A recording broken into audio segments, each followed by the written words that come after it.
Alam mo, ito yung pinakamalungkot na araw para sa akin. Kasi nandyan ka eh.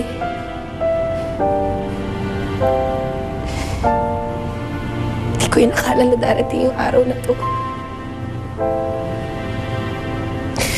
Kasi ang tanging pangarap ko lang eh. Makasama kayong mga anak ko hanggang sa pagtanda. Makita kayong lumaki. Makapagtapos.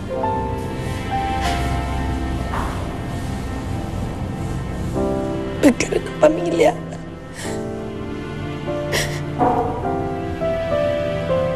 Pero ang sakit-sakit kasi alam ko na kahit kailan.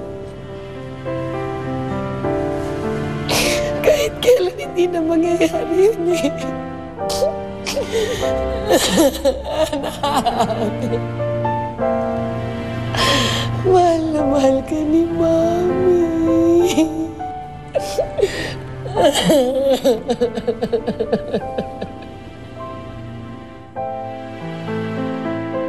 What? Niyaya ninyo ako para pumunta sa patay? Oh, come on. Eh di kung sinabi namin ni Misha sa'yo yung plano, sigurado kung hindi ka sasama. Ha? Talaga hindi ako sasama sa inyo. Kayo na lang pumunta. Sana okay lang sa inyo, di ba? Ayoko makita yung Stella na yon dahil malaki pa ang kasalanan niya sa akin. Quits lang kayo. May kasalanan ka din sa kanya. Or should I say tayo? Kaya nga sinakto ko yung timing ng pagpunta natin doon. Tumawag na ako and umuwi daw si Stella. So ngayon tayo bibisita sa anak niya, okay? And why would I do that? She's not my friend. Pero ex-girlfriend ka ni Kevin. At apo ni Tita Amanda si Shelby. Okay? Okay, fine, fine. Sige, sasama ako dyan sa buro na yan. Alright. Wait, you have to change. May damit ka ba? Oh, no. My mind is set for this dress. Let's go.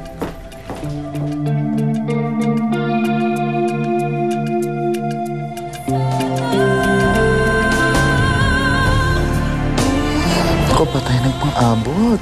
Anong ginagawa niyo dito? Nagpunta kami dito para makiramay, Stella. Matapos niyo ako gawa ng kasalanan, gusto niyong makiramay?